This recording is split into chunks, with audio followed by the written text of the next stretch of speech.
네, 안녕하세요. 오랜만입니다. 제가 지난번에 펑크를 냈죠. 예, 예.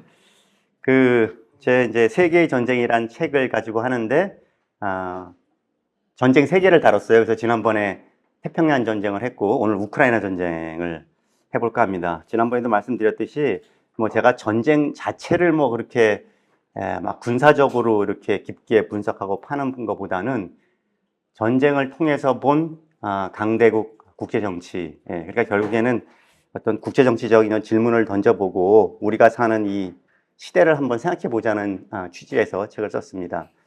그래서 다시 한번 말씀드리면 왜 전쟁이냐, 그냥 강대국 국제정치를 봐도 되는데, 근데 이제 평상시에는 사실 국제정치의 본질이 그렇게 잘 선명하게 드러나지 않는다고 생각해요. 뭐 외교도 이루어지고 무역도 이루어지고 이렇게 다 이익이 이렇게 조화되고 협상을 통해서 해결되는 것 같은데, 그것이 실패해서 막상 전쟁이 터지면 굉장히 불편한 진실이지만 국제정치의 어떤 본질이라고 할 수 있는 것이 가감없이 드러나더라. 그래서 그런 걸 한번 생각해 보려고 했고요.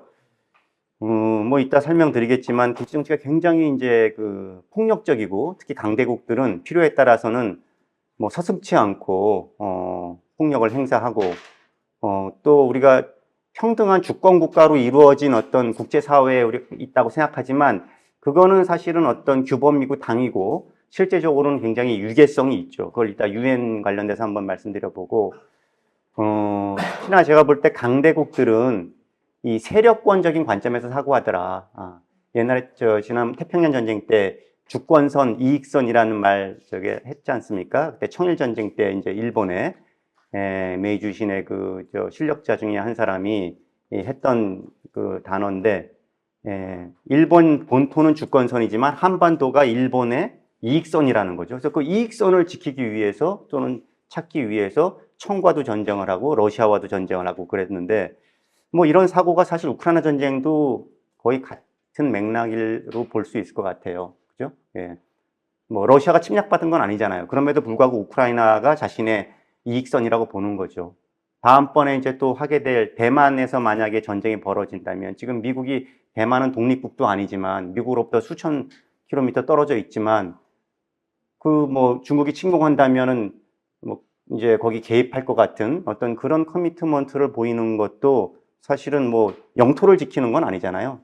미국의 세력권, 이익선 이런 관점에서 생각하는 거기 때문에 특히나 강대국 정치, 이 강대국들의 전쟁에서 봤을 때 저게 침략 전쟁이다, 뭐 주권국가 영토적 존엄성을 위반했다, 뭐 이런 관점에서 보는 것은 사실은 도덕적으로는 얼마든지 비판할 수 있어도 국제정치의 여러 역사적 사례를 볼 때는 뭐 사실은 조금 공허할 수도 있다. 그리고 강대국들은 보면 이따도 말씀드리겠지만 굉장히 이제 자신의 행동을 어떤 그럴듯한 구호를 통해서 정당화하죠. 그러니까 어떤 국제 도덕의 어떤 장치를 동원하면서 뭐 가면이라고도 하기도 하고, 오른쪽에 있는 게 이제 20년의 위기를 쓴 E.H. 카 책에 보면 이런 것들이 많이 나오는데, 이런 구호들, 도덕적 정당화. 그러니까 청일전쟁 때 어떤 책이 좀 나오나요? 20년의 위기. 20년의 위기. 예, 꼭 읽어보십시오. 예. 이제 문명과 야만이라는 거, 청일전쟁 때 문명국인 일본이 야만국인 청을 깨우치기 위해서 전쟁을 일으켰다. 그러니까 그것은 의로운 전쟁이라는 거죠. 뭐 문명과 야만이라는 말은 사실은 일본만 쓴 것은 아니고 미국도 이 태평양으로 뻗어 나오면서 시오도르 루스벨트도 문명과 야만이라는 프레임으로 자신들의 미국의 팽창을 정당화했지 않습니까? 그리고 요즘에 이제 많이 듣는 얘기들이 자유주의 진영과 권위주의 진영 간의 대결, 그죠? 미국을 비롯한 서방과 여긴 중국, 러시아 이런 권위주의 진영 간의 대결이라고 이렇게 어떤 도덕적인 프레임을 씌우는 것도 사실은 뭐 마찬가지라고 할 수 있겠고, 또 요즘 많이 듣는 말이 이제 힘에 의한 현상 변경을 반대한다, 그죠? 예. 뭐 힘에 의한 현상 변경을 반대하는 것들은, 이런 주장은 누가 할까요? 현상 유지를 원하는 사람들. 그렇죠. 기득권을 가진 국가들이 하겠죠.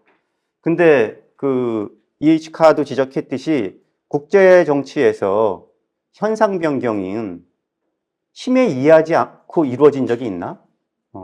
항상 힘에 의해서 현상 변경이 이루어지지, 그 현상 유지를 희망하는 기득권 세력이 순수히 자신의 기득권을 내려놓은 적은 없다는 거죠. 힘을 실제로 사용하든 힘을 사용하겠다는 위협을 통해서든 그래서 비로소 현상 유지가 바뀌는 것인데, 그러니까 그렇기 때문에 국제정치 역사를 보면 이런 건 뭐 구호로서는 얼마든지 할 수는 있지만 본질을 쳐다보면은 뭐 그렇진 않더라.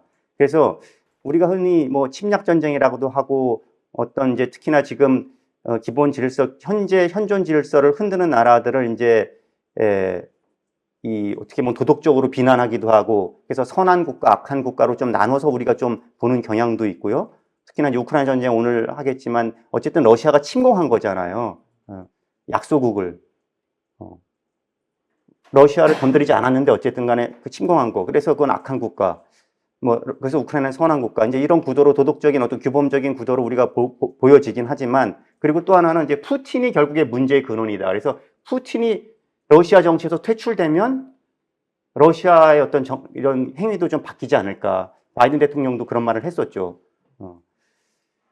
어떤 지도자를 악마화하는 거. 그게 시진핑이 됐든 또 푸틴이 됐든 김정은이 됐든 그 어떤 지도자가 문제인 것처럼 보는 경향성이 우리가 있는데 그 국가가 처한 상황이나 그런 행동들을 보면 그 지도자 개인 한 사람으로 모든 문제를 치환하는 것은 충분히 설명하지 못한다. 이런 것을 좀 살펴보려고 그러고요.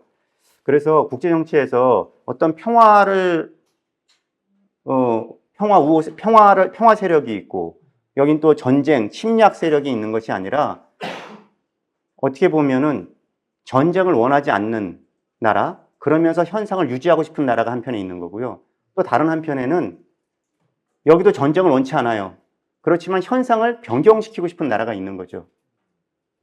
이게 타협을 통하면 해결되는 거고 그렇지 않으면 전쟁이 나는 거고. 그래서 뭐 전쟁이나 평화다, 뭐 권력이다, 도덕이다 이런 구도로 국제정치를 보는 것은 그건 오류에 이를 수 있다라는 것이 이제 이에이치카의 지적입니다. 어쨌든 그런 관점을 좀 가지고 우크라이나 전쟁도 한번 살펴보도록 하죠. 가기 전에 한 말씀만 드리면 요즘 특히 전쟁의 시대라는 말을 하잖아요. 예전에 비해서 전쟁의 문턱이 굉장히 좀 낮아진 것 같죠. 그죠? 특히나 강대국, 러시아가 유럽 한복판에서 우크라이나를 침공할 줄 누가 알았겠습니까? 어쨌든 영토를 정복하려고 하는 전쟁이잖아요. 2차 세계대전 이후에 어떻게 보면은 거의 처음 있는 일이 아닌가. 전대미문의 사건이고. 그러니까 굉장히 충격을 주고 있는 건데 우리가 조금만 시계를 좀 돌려보면 불과 몇십 년 전만 하더라도 역사의 종언이라는 얘기 여러분 들어보셨죠? 그러니까 이 냉전이 종식되고 소련이 해체되고 그야말로 이제 탈냉전 시대가 도래하면서 이제 자유민주주의로 모든 것이 이제 종결됐다, 승리했다. 더 이상의 이데올로기적 대결은 없다. 그러니까 인류 진보가 이제 여기서 완성된다라는 어떤 대담한 선언을 하고 이것이 이제 탈냉전 시대의 구호처럼 됐는데 역사의 종언이라는 거죠. 완벽하게 이제 자유민주주의가 뭐 권위주의가 됐던 공산주의가 됐던 이런 그 어떤 정치 체제나 이데올로기에 대해서 완벽한 승리를 거둬서 이제 역사가 끝났다고 했던 것인데 그러면서 이제 지정학으로부터 해방됐다. 그러니까 지정학이라는 단어가 이제 고리타분한 옛날에 뭐 이런 구호 이 개념처럼 이제 인식이 됐었죠. 그러니까 강대국 전쟁은 끝났다. 근데 이게 불과 한 30년 만에 이게 완전히 다른 세상으로 온 건데요. 지금 벌써 우크라이나 전쟁 터졌죠. 중동에서도 지금 전쟁이 계속 확전 지금 되고 있죠. 그러니까 지정학적으로 굉장히 불안정한 지역이 예전부터 뭐 크게 뭐 세 군데 아니면 네 군데 돼 왔는데 우크라이나 그 다음에 헷갈립니다. 중동 그리고 대만 해협 한반도인데 두 군데는 이미 터졌고요. 남아 있는 건 두 군데예요. 대만 해협과 한반도. 다 우리랑 직접적으로 연관성이 있는 그런 지역만 지금 남아 있는 거죠. 근데 왜 이렇게 전쟁이 터지나? 이따 마지막에 한번 다시 정리해 보겠지만 지금 이렇게 전쟁이 어떻게 보면 분출하는 듯한 이런 상황이라는 것은 어떻게 보면은 기득권 세력, 현상 유지 세력의 권력 독점이 사실 끝나가기 때문에 나타나는 현상이다. 이렇게 볼 수가 있겠죠. 그러니까 탈냉전 시대 때 미국이 압도적인 일극의 시대 때는 미국 주도로 어떤 그 질서가 만들어지고 이것들에 대해서 모든 나라들이 사실은 받아들이고 불만이 있어도 수용하고 러시아 같은 경우에는 불만이 있었지만 크게 저항할 수 없었고 중국도 미국적 질서에 순응하면서 나름대로 발전을 꾀하고 이럴 때는 사실은 전쟁이 일어날 턱이 없지만 사실 지금은 이 기득권 세력이 흔들리고 또 떠오르는 세력이 오면서 지금 이렇게 전쟁의 문턱이 낮아지는 것은 기존의 이 질서를 유지해왔던 현상 유지 세력들의 권력 독점이 이 종말되기 때문에 나타나는 어떤 징후다. 그래서 요즘 역사의 종언이라고 했는데 후쿠야마가 요즘 이걸 역사의 종언의 종언이다. 이제 이렇게 이런 말도 나옵니다. 이 마키아벨리가 군주는 전쟁 외에는 다른 어떤 목표도 생각도 직업도 가져서는 안 된다. 이 군주론에서 이제 이런 말을 했는데요. 그러니까 이거는 뭐 전쟁 말고 다른 건 중요하지 않다. 이렇게 해석하기보다는 그만큼 그러니까 전쟁 자체, 그러니까 국가 생존 자체가 중요하기도 하거니와 전쟁이라는 거는 국제 정치에 항상 이렇게 그림자처럼 이렇게 잠복해 있는 하나의 큰 그 힘이라는 거죠. 그러니까 전쟁은 꼭 일어나지 않지만 일어나지 않을 수도 있지만 커질 수 있는 그런 가능성 때문에 우리가 항상 조심해야 되는 것이고 거기서 삐끗하면 사실은 큰 재앙이 닥치는 것이고 그래서 마키아벨리가 이렇게 이제 강조해 봤 적도 있는데 옛날 같았으면 뭐 오래전의 그 현실주의자의 얘기라고 할 수 있지만 요즘엔 특히나 이제 좀 더 무겁게 다가오는 그런 말인 것 같습니다. 이거 아까 말씀드린 이제 20년의 위기라는 책에 이런 표현이 있는데 E.H. 카가 그 20년의 위기라는 거는 1차 세계대전 끝나고 나서 1919년부터 그 다음에 2차 세계대전이 몇 년에 터지죠? 1939년에 터지잖아요. 그 20년에 1차 세계대전과 2차 세계대전의 사이를 전간기라고 그러거든요. 전쟁과 전쟁의 사이. 근데 이때를 이제 20년의 위기라고 이제 했던 건데 초반 10년에는 온갖 희망에 차 있다가 그러니까 1차 세계대전 끝나고 나서 우드로 윌슨이 국제연맹 제창하고 이제 이상주의적인 어떤 이제 전쟁을 더 이상 인류가 이런 엄청난 비극을 다시는 겪지 말아야 된다 그러면서 그런 이상주의적 열망에 의해서 국제연맹 창설하고 군축하고 막 이러면서 처음 10년 동안에는 그래도 굉장히 낙관적이고 희망이 차 있었는데 1929년 지나면서 국제연맹 무력화되고 이제 히틀러도 등장하고 이러면서 결국엔 1939년에 2차 세계대전이 터져버리잖아요. 근데 이제 요즘 이것을 다시 지금의 탈냉전 시작부터 시작해서 1989년, 90년대 초부터 시작해서 지금 보면 한 30년이 지났는데 이제 이거랑 한번 좀 비교하는 그런 이렇게 하시는 분들도 있어요. 그러니까 20년의 위기와 지금 30년의 이 격변을 좀 비교하는 거죠. 초반에는 여기 보세요. 독일 통일 이 콜 총리입니다. 독일 통일 이렇게 지금 축하하는 이런 그 탈냉전 초기의 어떤 승리주의적, 낙관주의적 분위기. 밑에는 클린턴이 지금 중동 평화협정 그 백악관 잔디밭에서 이렇게 역사적인 이 타협안을 하는 건데 이게 지금 뭐 가자에서 다 무너지고 있고 우크라이나 전쟁이 터지고 지금 이러고 있지 않습니까? 그래서 지금 이런 시대에서 지금 이런 맥락 속에서 한번 우크라이나 전쟁 보겠습니다. 크게 이런 순서대로 한번 해볼 텐데요. 먼저 제가 이제 지난 시간에 말씀드렸듯이 제 책은 기본적으로 강대국의 관점에서 이제 봤어요. 그러니까 이 우크라이나 전쟁도 우크라이나에서 관점에서 보면 전혀 다른 이제 설명들이 막 들어가겠죠, 그죠? 거기가 또 이제 당연히 희생자니까. 근데 이제 이 러시아 입장에서 보니까 이제 일종의 이제 그렇다고 해서 러시아 관점에 동의한다는 건 아니지만 러시아 강대국의 관점에서 봐야 이제 우리가 국제 정치를 이해하는 데 도움이 될 것 같아서 기본적으로 강대국 관점에서 러시아 입장에서 봤다는 걸 말씀드리고요. 그래서 전쟁 전에 러시아라는 나라가 어떤 나라인지 간단하게 먼저 말씀드리면 러시아 하면 뭐가 떠오르시는지 모르겠는데 첫 번째는 러시아의 어떤 정체성, 이 국가적 정체성을 이제 영향을 미치는 것 중에 첫 번째 물리적 조건이 뭘까요? 땅이 어마어마하잖아요. 이게 육지 면적의 6분의 1이래요. 러시아 영토가. 한반도의 77배. 그나마 이게 소련 제국이 무너지면서 한 4분의 1 정도가 떨어져 나갔기 때문에 그런 거고 소련은 한반도의 100배. 러시아 지금의 영토 안에 시간대가 몇 시간대 있는 줄 아세요? 11시간대가 있대요. 예. 그러니까 이런 나라의 지도자는 어떤 생각으로 세상을 볼까? 우리가 사실 좀 잘 알기 어려울 수도 있어요. 그리고 이 땅이 크다는 것 자체는 그 자체로 엄청나게 이제 지정학적으로 유리하죠. 그죠? 예. 서쪽으로는 유럽에 엄청난 영향을 미칠 수가 있고, 남쪽으로는 중동, 그 다음에 중앙아시아, 또 동쪽으로는 중국, 뭐 이런 식으로 이 온갖 지정학에 영향을 미칠 수 있는 국제적인 플레이를 할 수 있는 그런, 유라시아 심장부에 위치해 있다는 거 첫 번째. 두 번째는 이게 굉장히 패권성과 강대국주의 어떤 전통이 있다 그러는데 이건 뭐냐면 이 영토가 처음부터 이렇게 넓었던 건 아니고 굉장히 팽창의 역사를 16세기 이후에 갔거든요. 엄청난 속도로 뭐 한 해에 이 러시아 영토로 편입되는 그 규모가 유럽의 웬만한 국가 정도 사이즈로 계속 늘어났다는 거예요. 이런 식으로 그냥 땅을 넓혀 갔는데 그러면서 또 이제 강대국주의를 내면화하는 계기가 이제 여러 강대국들과의 전쟁을 통해서 결국은 승리해요.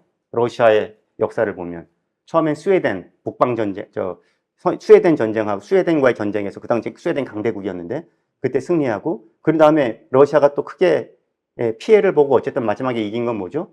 나폴레옹 전쟁. 나폴레옹에 이제 짓밟혔지만 결국 나폴레옹도 물러서죠. 그 다음에는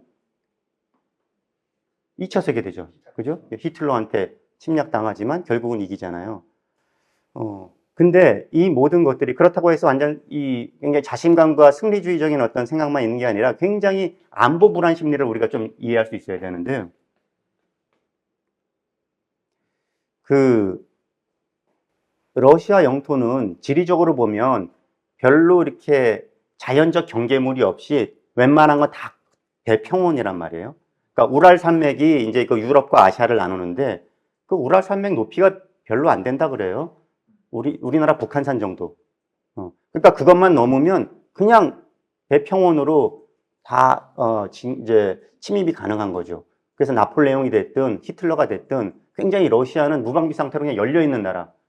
그래서 얼마든지 그 침입에 굉장히 노출되어 있는 나라고 또 동쪽도 마찬가지고요.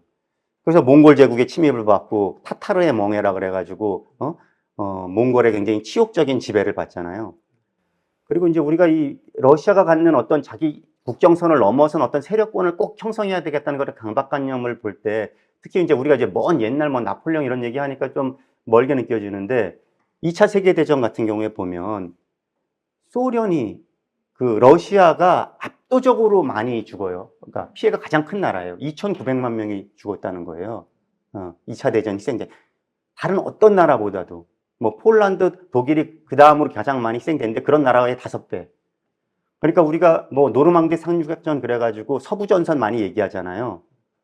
근데 사실은 그 서부전선에서 희생된 러시아군은 800만 명이 넘는다 그래요. 그에 비해서 연합군이 독일군과 싸우다가 유럽 전선에서 희생된 인원은 40만 명 수준이라는 거예요. 20배가 넘게 어쨌든 간에 러시아가 희생됐기 때문에 사실 서부전선 히틀러와 싸워서 희생을 치른 거는 러시아라는 거죠. 우리가 이제 미국 중심으로 더 보다 보니까 이제 노르망디 상륙작전에서 이제 연합군이 승리해서 결국엔 히틀러가 이제 뭐 굴복한 것 같지만 사실은 이 소련이 훨씬 더 많은 피를 흘렸고, 그 승전국이고 이제 그렇다는 건데 이런 것이 모두 안보 불안 심리로 또 항상 연결된다. 그리고 항상 러시아는 이 큰 땅 때문에 이게 좀 정체성이 애매하잖아요. 러시아는 유럽 국가입니까? 아시아 국가입니까? 그러니까 스스로도 또 역사적으로 왔다 갔다 하는 거죠. 유럽에 속하려고 노력도 많이 했고 실제로 문화를 보면 굉장히 유럽적이잖아요. 그죠? 문학도 그렇고 뭐 발레도 그렇고 음악도 그렇고 그렇지만은 또 완전한 또 유럽으로 받아들여지는 건 아니고 또 동쪽으로 가서 이제 그렇다고 또 아시아도 아니고 어떤 이런 정체성의 혼란 이런 항상 그 왔다 갔다 했던 것들이 있는데 이런 나라라는 거죠. 일단 기본적으로 러시아가 이런 것이고 그리고 이제 우크라이나 전쟁은 무엇보다도 이 소련 제국이 해체되고 그 과정을 좀 잠깐 말씀드리지 않을 수 없는데 왜 그러냐면 나토의 이제 동진 때문에 그런 건데 여러분 여기 지금 뭐 자세하게 썼지만 크게 세 개만 보면 베를린 장벽이 붕괴되는 게 1989년입니다. 여기 계신 분들은, 젊은 분들은 이 감격을 아마 모르실 텐데, 예. 예. 예. 그리고서 바로 1년 뒤에 독일이 통일돼요. 그리고 또 바로 다음 1년 뒤에 소련이 해체돼요.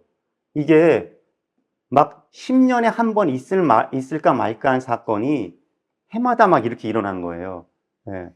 그러니까 이게 이런 일이 어떻게 있을 수 있을까? 그리고 이런 엄청난 사건들이 어떻게 총 한 방 쏘지 않고 이렇게 평화적으로 이루어질 수 있을까에 대해서 서방은 이거를 엄청난, 이게 승리고 이제 환호하지만 소련의 외교관은 이걸 가리켜서 굉장히 증오스러운, 치욕스러운 사건이라고, 지정학적 사건이라고 여기죠.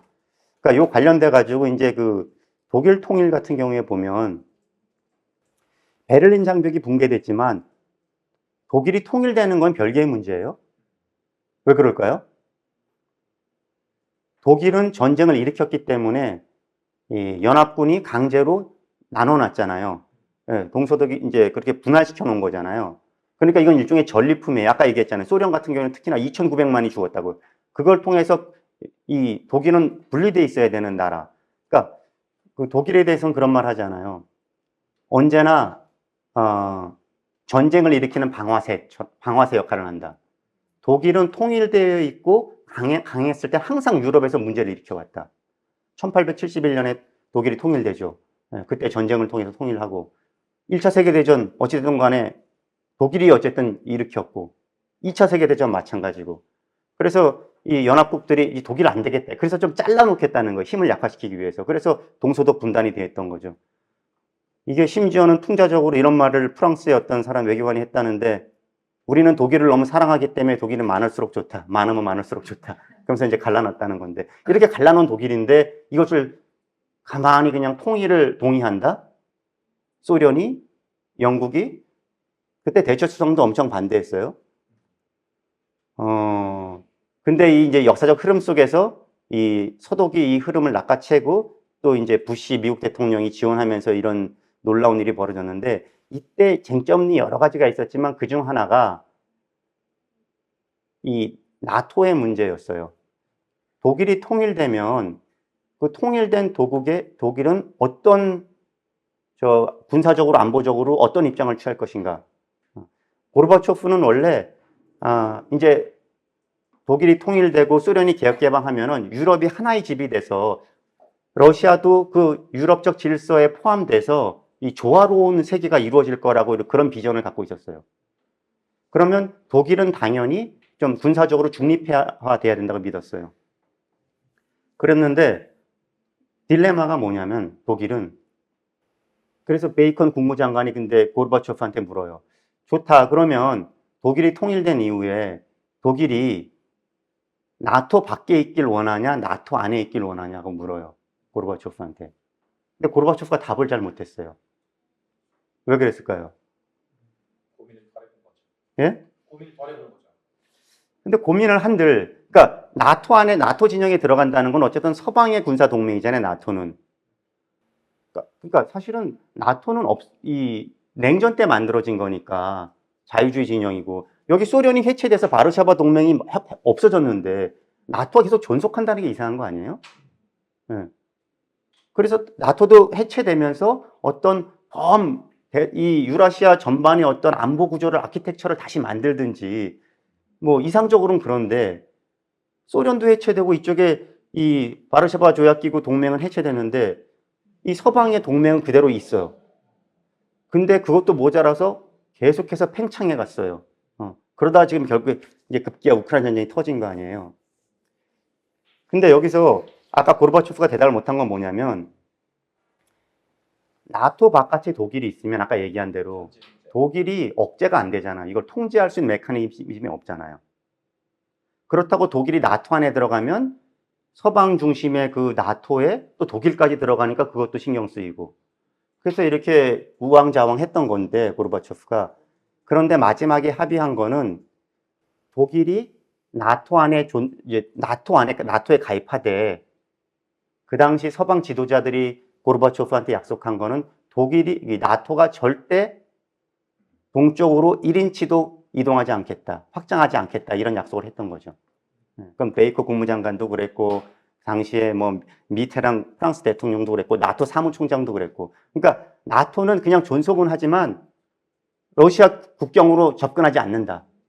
그 약속을 해준 거예요. 그 약속을 이제 받고 고르바초프가 독일 통일에 동의를 한 거죠. 동의 안 하면 이루어질 수가 없는 게 동독에 당시 소련군이 50만 명이 있었어요. 뭐 군수 물자만 뭐 100만 톤이 넘게 있고 전차만 뭐 12,000대가 넘게 있었어요. 그거를 자발적으로 빼줘야지. 안 빼주고 버티면 그거 어떻게 하겠어요? 그렇다고 소련하고 전쟁을 하겠어요? 어떻게 하겠어요? 그러니까 독일 통일은 고르바초프가 그냥 순수히 그냥 그 2차 대전에 그 많은 피를 흘리고 얻은 전리품을 아무 대가도 없이 그냥 빼줬기 때문에 지금 이루어진 거거든요. 그때 믿었던 약속 하나가 나토 동지는 없다라는 거였어요.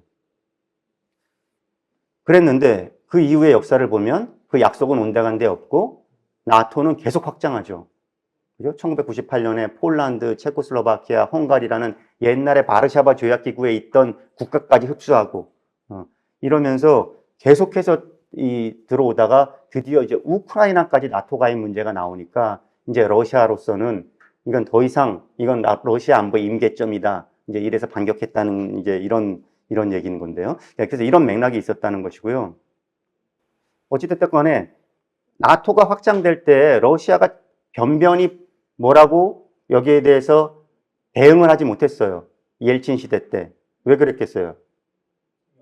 힘이 없으니까. 그 당시 어떻게 보면 어떻게든 유럽의 일원으로서 서방의 일원으로서 러시아를 좀 더 계약 개방하려고 이제 고르바초프의 노선에 따라서 옐친 일기 땐 그런 노력을 했거든요. 그래서 뭐 서방의 여러 그 어떤 경제학자의 자문, 제프리 sak스 이런 사람들 자문 듣고 해가서 했는데 결국엔 뭐 어떤 엄청난 초인플레이션 막 2000%의 물가 상승 뭐 이러면서 굉장히 이제 궁핍하고 어려움을 겪으면서 러시아 내부에서도 우리가 이 유럽의 노선을 따라갈 것이 아니라 러시아답게 어떤 새로운 노선을 잡아야 된다는 노선 투쟁도 있고 뭐 이러는 와중에 이제 푸틴이 등장하면서 당시 여러 가지 운도 좋았죠. 원유 가격이 상승하고 이러면서 이제 푸틴이 이제 러시아 이제 국가 기강을 다 잡고 이제 강대국으로 서서히 떠오르는 거죠. 그렇기 때문에 옐친 시대 때만 하더라도 나토가 팽창하는 것을 무기력하게 불만만 이렇게 제기하다가 드디어 이제 푸틴 시대에 들어와서는 이제 실력 행사에 나섰다고 볼 수 있는 거죠. 근데 우크라이나 전쟁은 이 전쟁 자체가 상당히 현재의 국제 정치를 보는 아주 좋은 창문이라고 저는 봐요. 그러니까 뭐냐면 이 전쟁에 대한 해석을 크게 보면은 한 세 가지 그룹으로 나눌 수가 있어요. 여기에 대한 대응도 마찬가지. 근데 세계가 이렇게 거칠게 보면 한 3분대에 있는 형국이에요. 지금 국제 정세는. 첫 번째 글로벌 웨스트라고 하는 서구, 미국을 비롯한 그 유럽 국가들은 뭐라 그래요? 이 우크라이나 전쟁을 뭐라고 규정합니까? 러시아의 침략 전쟁, 그죠? 당연하죠.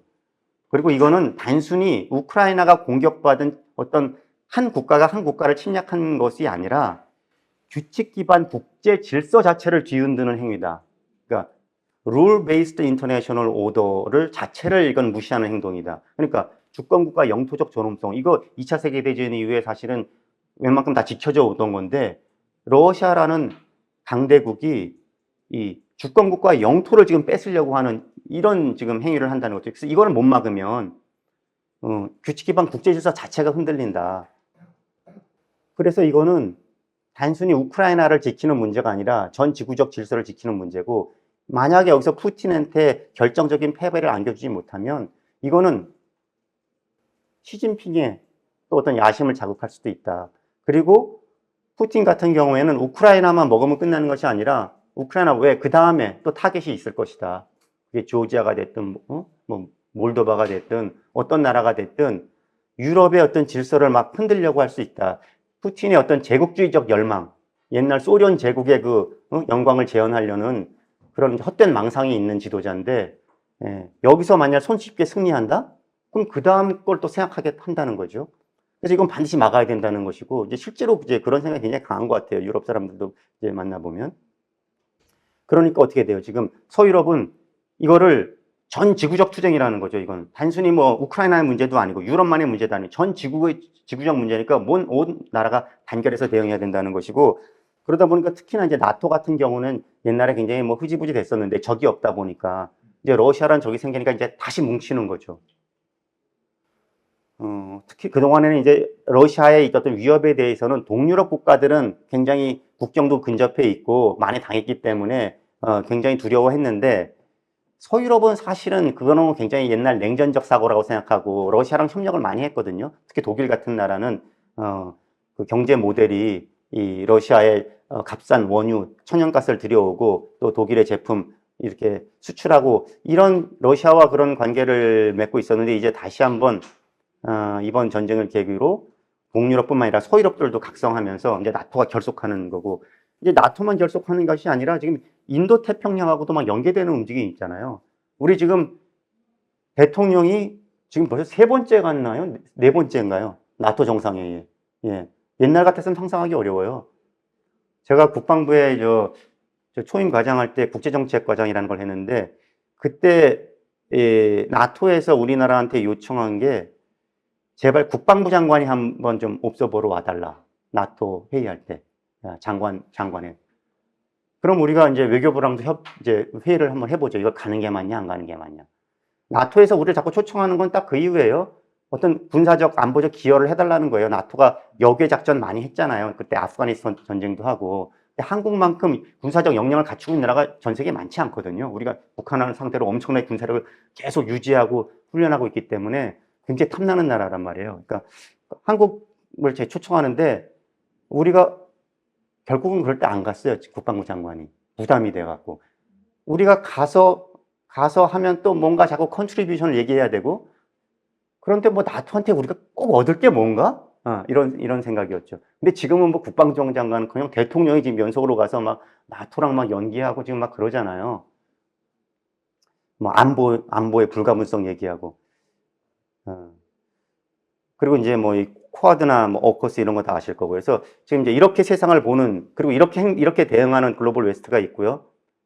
반대로 이제 아까 얘기했듯이 이제 뭐 중국이나 그 러시아 같은 경우는 뭐라 그래요? 미국의 유라시아 패권 확장에 대한 반격이라는 거죠. 미국이 사실은 자꾸 나토를 확장해 오고, 러시아 국경으로 접근해 오고, 러시아 안보 임계점을 건드리고, 그러다 보니까 이거는 도저히 좌시할 수 없어서 러시아가 반격한 것이다. 심지어 이건 이제 이 러시아 외무장관이 얘기한 건데, 이제 이건 러시아, 사실 좀 약간 좀 강변이긴 한데, 이것은 러시아가 이제 우크라이나를 침공한 것은 일종의 강요된 결정이었다.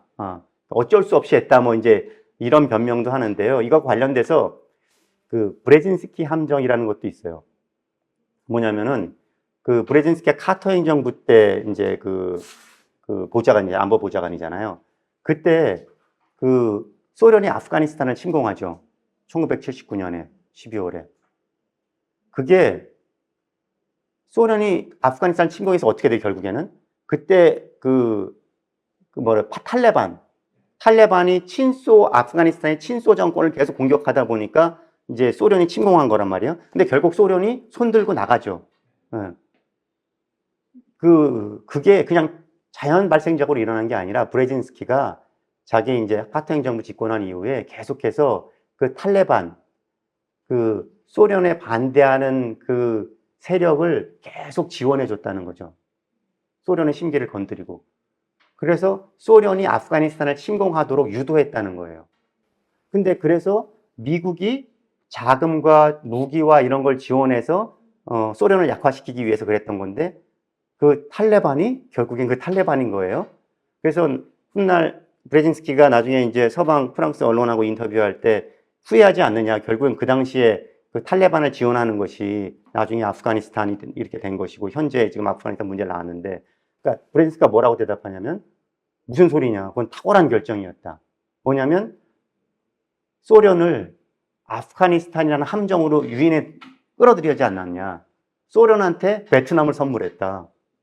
그러니까 적을 원치 않는 전쟁에 끌어들여 가지고 그 힘을 소진시키는 그런 계략.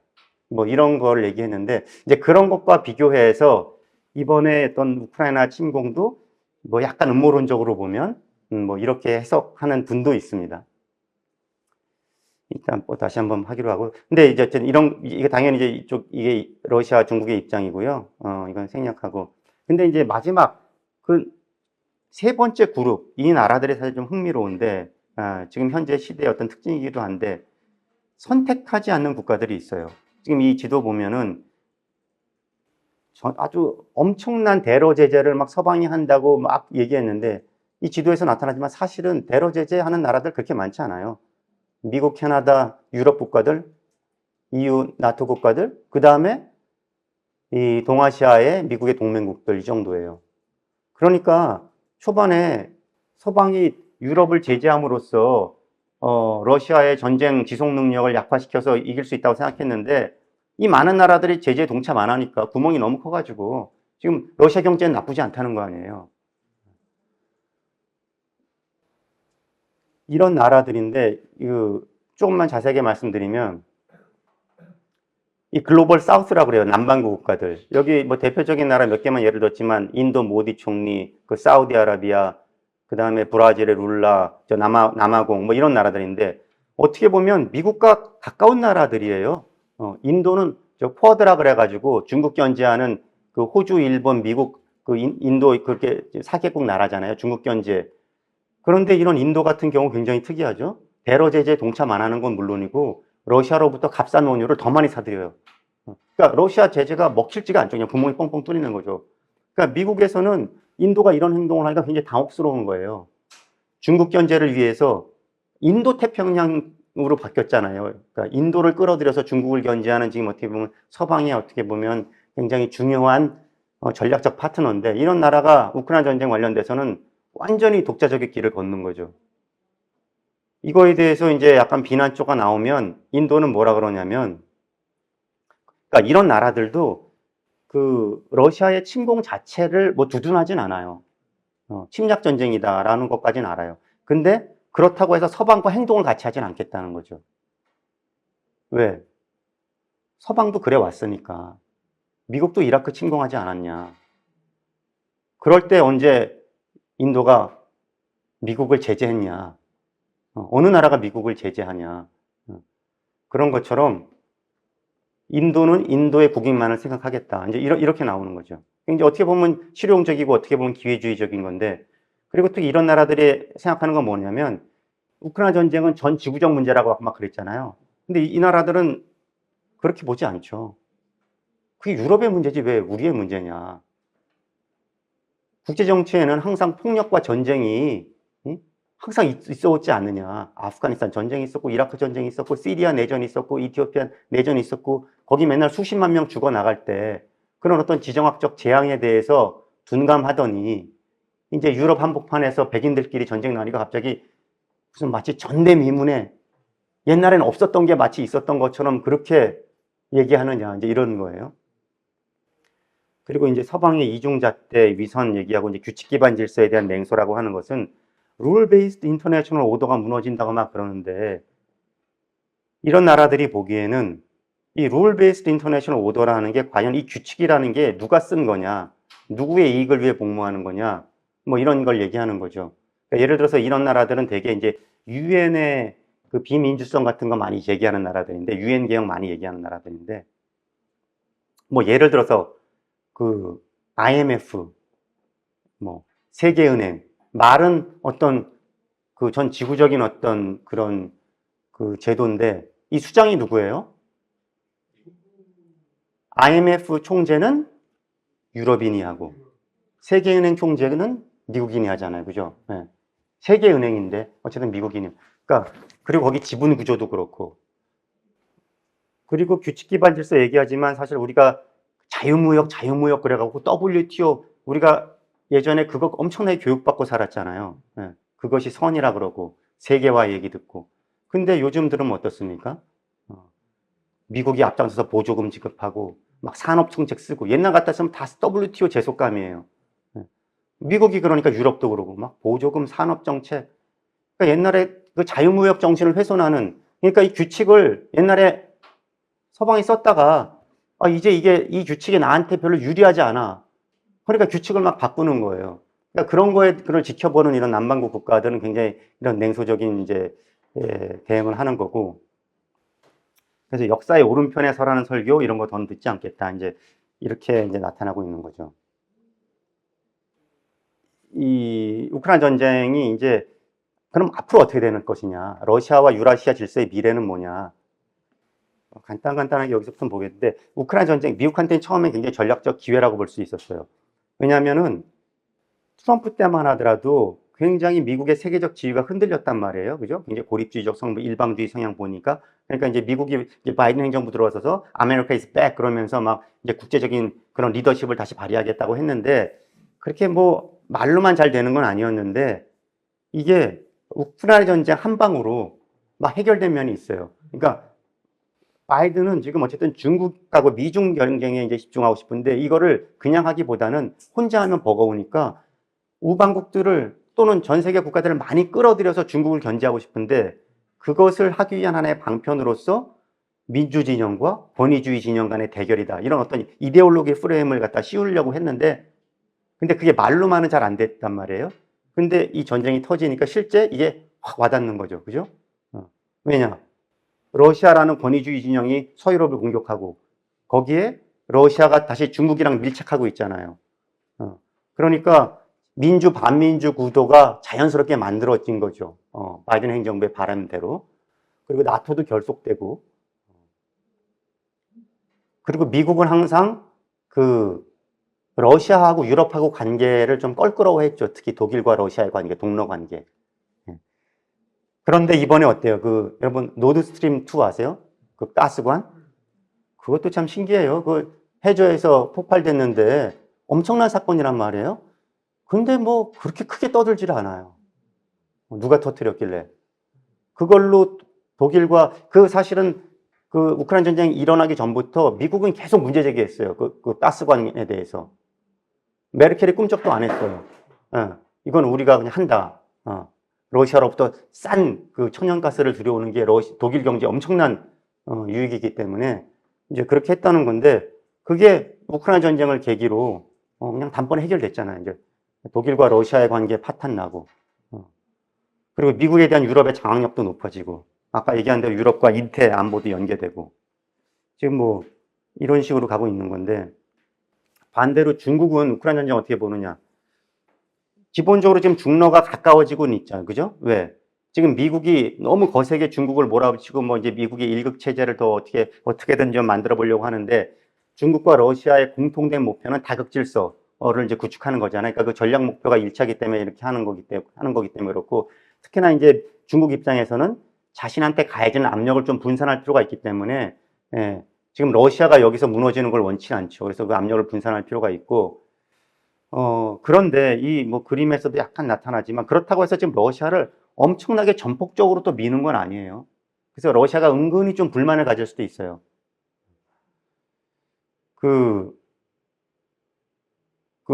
가스관 같은 것도 지금 이 가스관 이름이 뭐죠? 중러간의 가스관도 지금 중국이 계속해서 아직까지 지금 승인하지 않고 있고 뭐 여러 가지 그런 것들이 있는데 중국이 이렇게 러시아를 드러내놓고 전폭적으로 지지하지 못하는 거는 중국 입장에서는 러시아와 전략적인 제휴를 하는 거는 필요할 수는 있지만 그렇다고 해서 너무 거기에 밀착되면 어떻게 돼요? 그 반작용이 너무 이제 우려되는 거죠.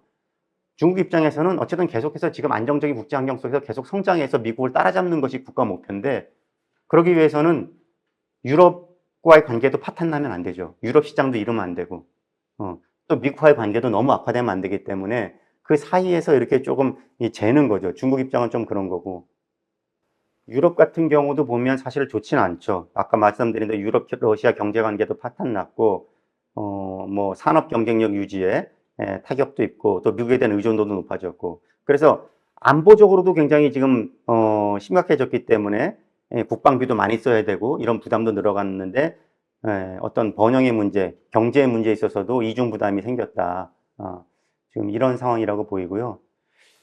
이제 우크라이나 전쟁 관련 이제 이것도 이제 흔히들 요즘 많이 나오는 얘기지만 이 얘기를 지금은 좀 어느 정도 받아들이는 것 같은데 전쟁을 언제 어떻게 끝내야 되느냐. 지금 지금 초반에만 하더라도 1년, 2년 지날 때까지도 계속해서 우크라이나가 승리할 수 있다, 막 이런 얘기 계속했어요. 승리해야 된다. 근데 초반부터 참 이게 도대체 무슨 얘기인가 저는 항상 의아가 있어요. 어떻게 우크라이나가 이길 수가 있지? 이길 수 없는 전쟁이잖아요. 우크라이나가 러시아를. 왜? 병력과 물자가 어쨌든 상대가 되지 않잖아요. 지금 물자는 계속해서 이제 미국과 유럽에서 대주긴 하지만 그것도 한계가 있는 것이고 거기도 이제 전쟁 피로도가 이제 있는 것이고 특히나 병력 같은 경우가 사람을 대주지 못하잖아요. 지금 나토가. 그러다 보니까 지금 우크라이나 병력은 뭐 평균 그 병사들 연령이 40대래잖아요. 이제 초반에는 굉장히 액티브적으로 막 열정적으로 막 군대 입대했지만 요즘은 막 징집을 피하기 위해서 뭐 한다 그러고 지금 갈수록 악화되고 있는데 이 교착 때문에 희생만 엄청 늘어나는 거죠. 그리고 이제 러시아가 무슨 큰 어떤 무슨 뭐가 일어나지 않는 한 지기 어려운 게 서방이 이기려면 어떻게 하면 돼요? 한 가지 방법은 있어요. 서방이 이기려면 단 한 가지 방법밖에 없어요. 핵? 뭐 핵까지 있어요. 암살? 그건 아까 얘기한 대로 저 푸틴 때문에라 그런다는 건데 이게 지금 러시아 엘리트들은 반대하는 전쟁을 푸틴 혼자 지금 치르는 건가요? 그런 생각해 봐야 돼요. 지금 러시아 국민들도 대부분 모르겠어요. 이것도 뭐 프로파간다가 있는지 모르겠는데 제가 말씀드리려는 거는 나토가 직접 개입하면 러시아를 압도할 수 있겠죠. 그렇잖아요.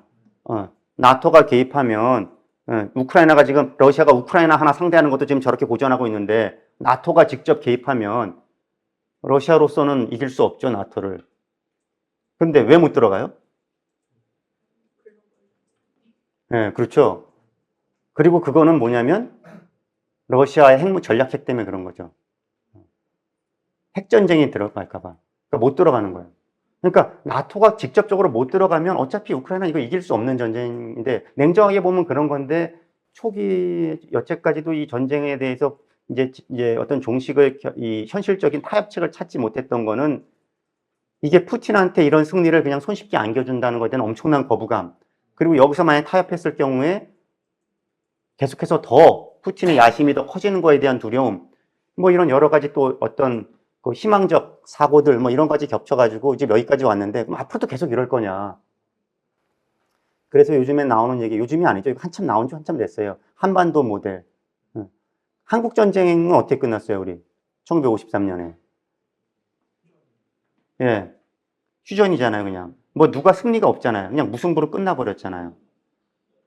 지금 김일성 북한이 침공한 거를 우리가 반격하면서 압록강까지 가서 사실 통일의 기회까지 받았는데 다시 밀려 내려와서 계속 교착이 됐단 말이에요. 사실 이미 전쟁이 터진 걸 이 기회를 통일을 아예 달성하고 싶잖아요. 우리 입장에서는. 실제로 그래서 여기에 대해서 종전 얘기가 나왔을 때 강력하게 저항하죠. 이승만 정권은. 그죠?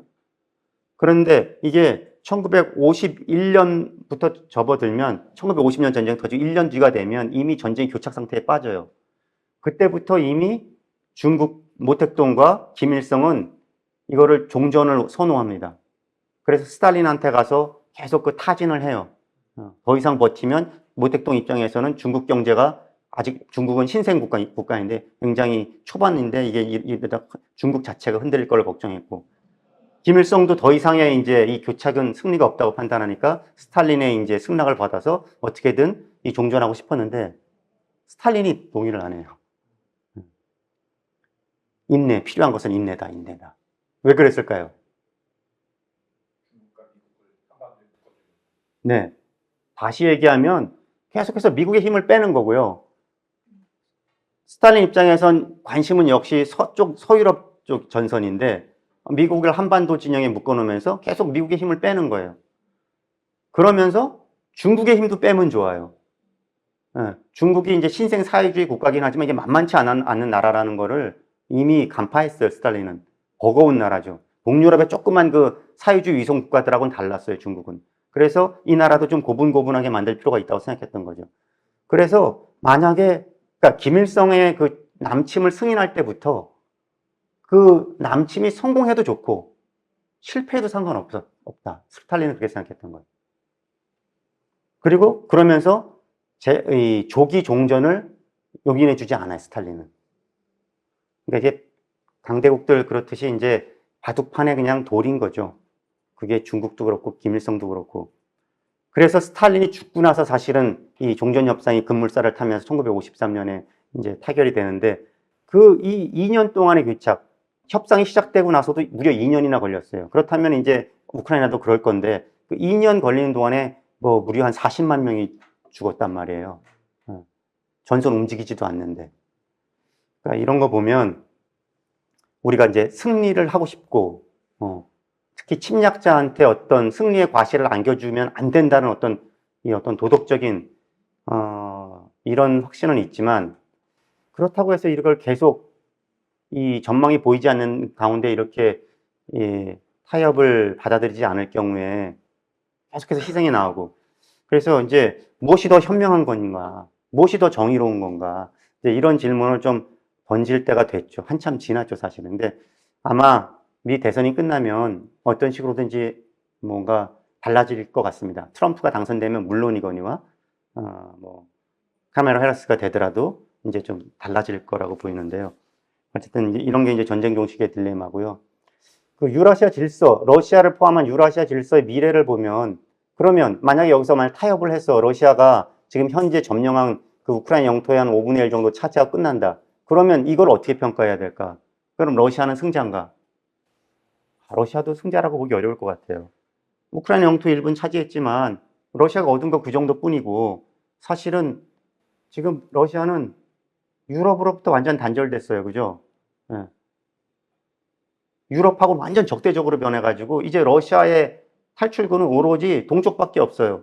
중국밖에 바라볼 수도 없고 중국의 하위 파트너가 되고 어떻게 보면 이제 중국의 속국이 된다 이런 말까지 나올 정도고 그 주변의 중앙아시아나 중국 여기를 바라보는 옛날에 러시아가 근대화되고 발전했을 때 그 관계를 맺었던 어떤 유럽적인 관계가 완전히 파탄이 나고 지금 이렇게 되는 상황이라는 게 결코 바람직하지 않고 특히 뭐 우크라이나 영토 일부는 완충구역으로 얻었지만 스웨덴 200년 중립국 스웨덴까지 지금 나토에 가입했잖아요. 핀란드도 마찬가지고 나토가 결속하고 그리고 엄청나게 적대적으로 변한 그 유럽 국가들과 국경 이렇게 맞닿게 됐는데 이게 안보적으로는 무슨 큰 의미가 있는가?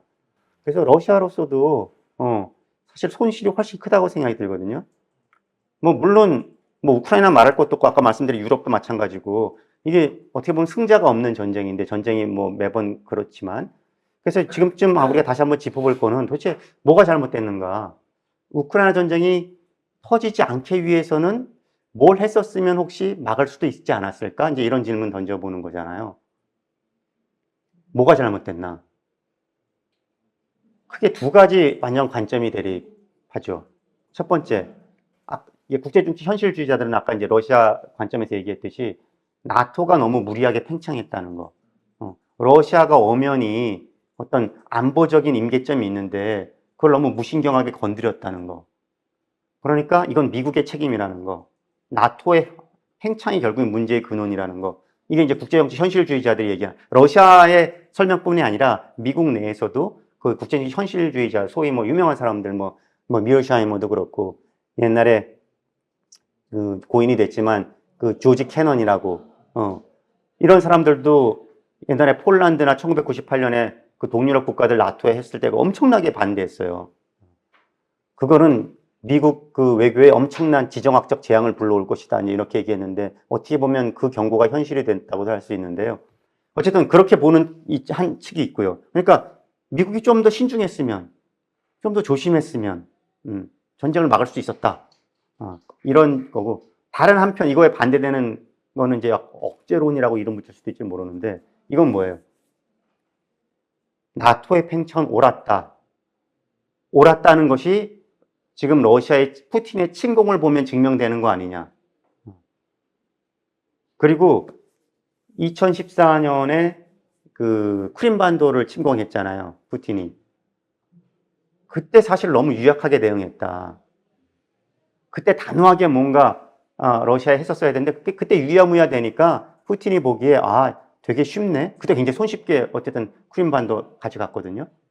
그러니까 이번에도 그렇게 쉽게 생각하고 또 이렇게 선을 넘었다는 거거든요. 그래서 이게 유약했다.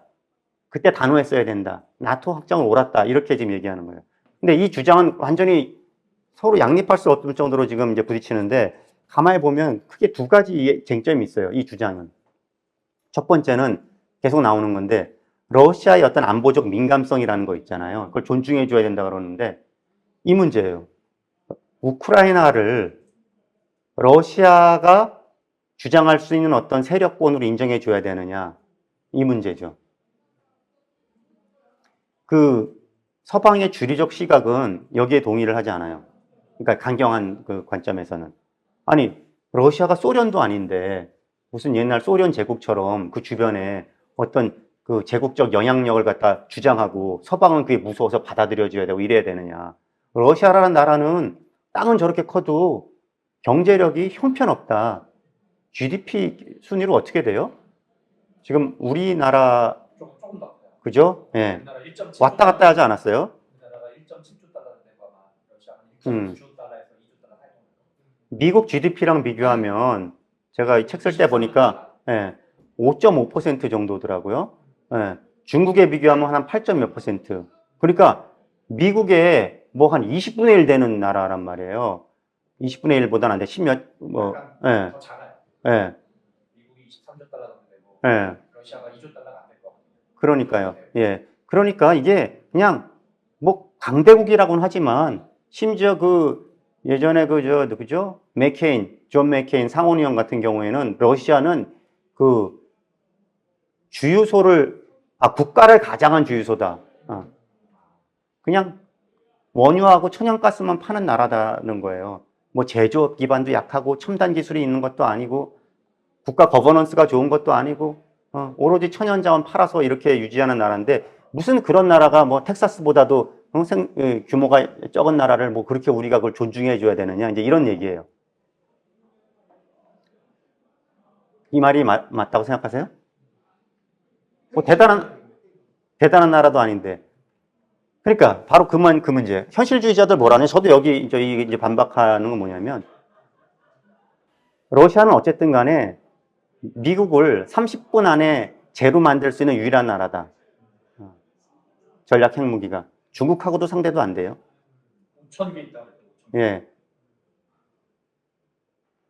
이 핵무기 하나만으로도 그래서 나토가 개입 못하는 거잖아요. 그러니까 결국 이건 뭐냐면 우크라이나 전쟁을 보면은 나토가 개입 못하죠. 이 얘기는 뭐냐면 애초에 우크라이나는 러시아의 세력권이었다는 거예요. 서방이 건들지 말았어야 할. 그러니까 전쟁으로 증명이 됐다고도 볼 수 있는 거죠. 옛날에 그 쿠바 미사일 위기 때 어쨌든 간 후르츠초프가 쿠바에 건드려서 거기다가 뭐 저 중거리 핵미사일 갖다 배치하려고 했는데 케네디 대통령이 단호하게 대응하니까 물러섰잖아요. 그거는 또 반대로 거긴 미국의 세력권인데 함부로 넘보다가 후르츠초프가 이제 큰 코 닥친 거죠. 실각해요, 그것 때문에 후르츠초프는. 거기서 외교적으로 실패하면서 값비싼 대가를 치르는데 지금 이것도 마찬가지로 어찌됐든 간에 여기는 이번 전쟁을 통해서 결국에는 서방이 어떻게 해볼 수 없는 러시아의 세력권이었다는 게 증명된 거 아니냐라는 얘기 하나 있고요. 또 하나 지금 아까 얘기한 전쟁을 조기에 종식하지 못하는 것과 또 연관되는데 이게 뮌헨 협정의 악몽이라는 그런 이제 이제 렌즈로 이제 보는 거죠. 여기서 섣불리 타협한다든가 푸틴한테 승리를 안겨주게 되면 어떻게 돼요? 뮌헨 협정이 뭐예요? 옛날에 히틀러한테 챔버린이 양보했던 거 있잖아요. 체코슬로바키아 주데텐란트만 양보하면 거기서 멈출 거라고 히틀러가 약속해 주잖아요. 그걸 믿고 챔버린이 믿고 그걸 갖다가 용인해 주잖아요. 근데 어떻게 됐어요? 히틀러가 그거 먹고 그다음에 또 폴란드 침공하고 이렇게 갔잖아요. 그러니까 그 어피즈먼트 팔러시, 유화 정책이라는 거는 이제는 어떤 정치인도 나는 유화 정책을 지지한다 말을 못 해요. 사실 유화 정책이라는 거는 전통적인 외교의 한 방편인데 어쩔 땐 물러서는 게 현명하잖아요. 어쩔 땐 강경하게 해야 되고. 근데 이제 이게 역사적으로 너무 강렬한 어떤 이 효과를 줬기 때문에 이런 좀 물러설 때 타협 얘기만 나올 때마다 이런 게 나오는데 여기서 만약에 푸틴이 승리하게 되면 이제 유럽 지도를 다시 그린다 뭐 이런 거거든요. 근데 여기에 대한 반론은 항상 이렇듯이 일종의 이 뮌헨 협정 막 이렇게 얘기하는 거는 일종의 도미노 이론이에요. 도미노 티오리. 이거 뭔지 아시죠? 베트남 전쟁 때 그때가 도미노 이론이었잖아요. 베트남이 공산화되면 동남아시아 전체가 공산화되고 전 세계적으로 이제 이게 공산화될 거라는 그런 것 때문에 도미노가 넘어가듯이 넘어갈 거기 때문에 베트남 공산화를 막아야 된다고 했던 거잖아요. 그래서 그렇게 미국이 그냥 그 연합국들 같이 해서 그냥 처절하게 버텼는데 결국에는 지키지 못하고 공산화가 되죠, 베트남이. 베트남 공산화되니까 어떤 일이 벌어졌어요? 도미노가 안 무너져. 도미노 현상이 일어나지 않았어요. 중국과 베트남의 차이가 나빠요. 그러니까 도미노 이론은 말은 그 이론으로 보면 그럴듯하고 실제 그 얘기 들으면 두려워가지고 이거 하나 무너지면 막 연쇄적으로 뭐가 일어날 것 같은데 꼭 그렇진 않다. 그러니까 지금 이게 푸틴 같은 경우에 자기의 머릿속에는 어떤 제국적인 열망이 있어가지고 우크라이나 다음에는 또 어떻게 하고 이런 게 있을지는 모르겠으나 사실은 우크라이나 다음에 건드려 볼 만한 유럽 국가가 있냐. 다 지금 나토 회원국이 이미 되어 있는데 폴란드를 건드리겠어요? 어딜 건드리겠어요? 그러면 진짜 나토하고의 전면전인데. 그렇기 때문에 이 너무 러시아를 과소평가해서도 안 되지만 과대평가해서도 어떤 올바른 현실주의적인 정책을 취하지 못한다. 이제 이런 비판이 현실주의 쪽에서 있는 거죠. 그럼 요거 생각하는데 간단히 얘기할까요? 역키신저 전략이라는 얘기 많이 해요. 뭐냐면은 키신저 전략이 뭐예요? 냉전 시대 때 닉슨과 키신저가 중국을 그 소련에서 뜯어내가지고 미중 화해를 이뤄내잖아요. 미중 대땅뜨. 그러니까 그 미소 냉전에서 훨씬 유리한 어떤 세력 구도가 만들어지지 않습니까? 이 닉슨 키신저의 비밀 외교를 통해서 사실은 이게 굉장히 위험한 행동이고 굉장히 용기 있는 어떤 외교가 필요했죠. 왜? 목태동, 지금보다도 훨씬, 지금의 중국이나 러시아보다도 훨씬 미국의 가치에 반하는, 냉전 시대 때 상대 진영에 있는 나라인데 그 나라의 지도자와 모태동, 문화 대혁명을 일으킨 이런 무지막지한 지도자와 이 손을 잡고 이 대땅트를 추구한다는 게 국내적으로도 엄청나게 부담이 되는 거잖아요. 이거 만약 민주당 정부였으면 못했을 거예요. 공화당 대통령이 이렇게 했던 거지. 근데 이것처럼 그때 이렇게 어쨌든 간에 중국을 러시아, 소련으로부터 뜯어냈다는 건 뭐예요? 지정학에서는 항상 가장 위험한 나라가 누구냐? 그러면 그거보다 덜 위험한 나라하고는 손을 잡는 것이 지정학 사고다라는 거예요. 이거를 갖다 지금의 이 세계에다가 대입시키면 어떻게 돼요? 미국한테 가장 중요한 적은 누군가? 중국이라는 거예요.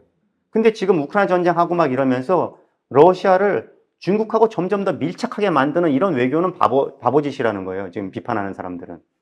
그래서 러시아를 어떻게든 중국하고 이간질을 시키건 어떻게든 그 거리를 멀게 해야 된다. 옛날 키신저 외교의 반대편이죠. 지금은 오히려 러시아를 안아야 된다, 미국이. 푸틴하고 악수해야 된다. 이것도 사실 국내 정치적으로 엄청난 부담인 거겠지만 요즘 같은 세상에는. 근데 지정학적 사고에서 보면은 항상 우선순위를 잊어서는 안 되는 거죠. 그리고 적이 엄연한 가장 버거운 적이 있는데 여기 내 편으로 끌어올 수 있는 상대를 저쪽 진영에다가 미는 것만큼 현명하지 않은 그런 행동이 어딨냐. 이게 이제 현실주의자들의 반론이란 말이에요. 그래서 그 키신저 같은 경우에도 그 트럼프 대통령한테도 그렇고 이렇게 이제 러시아와의 관계, 미러 관계 개선 같은 걸 얘기했고 트럼프는 사실 좀 그랬었죠. 그러면 지금 이게 가능할까? 여기에 대해서는 갑론을박이 있어요. 여러분들 이게 이런 정책을 미국이 러시아에 대해서 이렇게 하는 것이 이게 진짜 맞는 것 같다. 옛날에 키신저가 했듯이 이렇게 생각이 드시나요? 어떠세요? 들어보시면. 유럽 때문에 안 될 것 같습니다. 유럽의 이해관계는 또 다르기 때문에. 그렇죠. 여러 가지 여기 이 역키신저 전략을 실행하는데 이 장애물은 뭐냐면 지금 유럽 때문에 안 된다고 하신 건 이런 걸 겁니다. 그러니까 지금 유럽은 진짜 러시아를 적으로 생각해요. 그죠? 네, 적이잖아요. 네, 그리고 더군다나 지금 거의 적으로 보고 있는데 미국은 유럽 나토와 동맹이에요. 나토 동맹국들 유럽 국가들이 적으로 삼는 나라를 미국 혼자서 친구로 붙잡으면 그럼 나토는 어떻게 되는 거예요? 미국과 나토와의 관계는 어떻게 되는 거예요? 수박 관계는 서로 갖게 됩니다. 이게 뭔가 이게 좀 불편해지고 뭔가 이게 모순이 생긴단 말이에요. 그러니까 그 문제가 하나 있고요. 또 하나 더 본질적인 건 뭐냐면 옛날에 이 키신저 전략이 성공했던 근본적인 이유는 그게 단순히 뭐 닉슨과 키신저가 천재라 가지고 이걸 만들어낸 게 아니라 이미 중로의 구두대천지 관계가 중소 관계가 거의 전쟁 직전까지 갈 정도로 안 좋았단 말이에요. 양국 국경에 막 100만 대군이 모여가지고 막 대치하고 실제 충돌이 일어나고 그렇기 때문에 모택동이 보기에 미국은 베트남 전쟁 이후에 뭔가 저물어가는 것 같고 소련이 훨씬 위험하다고 생각한 거예요. 그러니까 이거는 키신저 외교기도 했지만 모택동 외교, 중내 외교예요. 소련이 더 위험하니까 난 미국과 손잡는다. 여기도 지정학적으로 사고한 거예요, 중국도. 근데 지금은 중러 관계가 항상 기본적으로 역사적으로나 전략적으로 어떤 불씨는 깔려 있어요, 두 나라 간에. 그렇지만 그렇다고 해서 옛날 중소 관계처럼 그렇게 적대적인 그런 관계냐? 그런 게 지금 형성되어 있지 않단 말이에요. 그런 속에서 과연 뭐 미국 대통령, 미국이 러시아를 이렇게 끌어들인다고 해서 러시아가 그렇게 손쉽게 중국을 버리고 미국으로 올까? 그러긴 쉽지 않을 거다. 이제 뭐 그렇게 해서 옛날 같은 이게 극적인 어떤 역키신저 전략이 성공하기는 어렵다고 보고요. 근데 다만 제가 최근에 미국 우선주의 정책 연구소라고 이번에 언론에도 많이 났는데 프레드 플라이츠라는 뭐 부소장이 한국을 방문했어요. 저희 세종연구소에서 이제 비공개로 간담회도 하고 뭐 이렇게 했었는데 이 사람이 트럼프 대통령 행정부 시절에 볼튼의 비서실장을 했어요. 그래서 이제 트럼프 위기가 들었으면 굉장히 중용될 거다라고 이렇게 거론되는 사람 중에 하나예요. 실제 그럴지 모르겠지만. 뭐 이 사람이랑 이제 둘이 왔는데 뭐 엄청나게 지금 뭐 언론도 관심 갖고 막 이제 우리 정부 관계자들도 만나고 이제 갔어요. 근데 이 사람이랑 우리가 이제 비공개 회의하면서 제가 물어봤어요. 이 문제를. 트럼프는 자기가 데이 원 취임 첫날 우크라이나 전쟁을 끝내겠다 그랬어요. 그런데 문제는 어떻게 끝낼 거냐. 그렇게 이렇게 굉장히 자신감 표했는데 도대체 어떻게 끝낼 거냐 물어봤어요. 그리고 두 번째 질문은 미러 관계는 어떻게 될 것 같으냐. 지금처럼 계속 이런 식으로 할 거냐, 달라질 거냐 이제 물어봤는데 이런 답변 하더라고요. 그러니까 트럼프 진영, 소위 말하는 친 트럼프 인사들도 이 문제에 대해서 생각들을 다 다르게 얘기했어요. 근데 이 사람 뭐라 그러냐면 그냥 종교를 지킨다는 거예요. 자기 생각에는. 그냥 끝낸다는 거예요.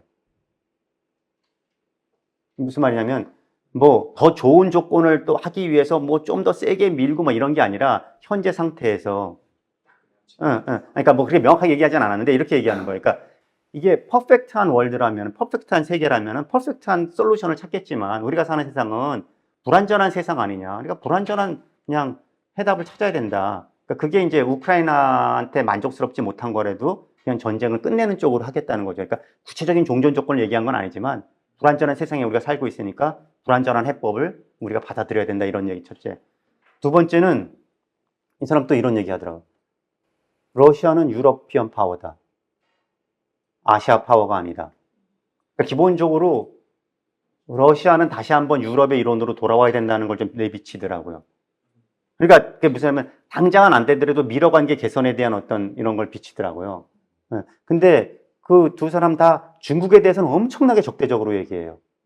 그러니까 약간 이런 사고를 지금 깔고 있어요.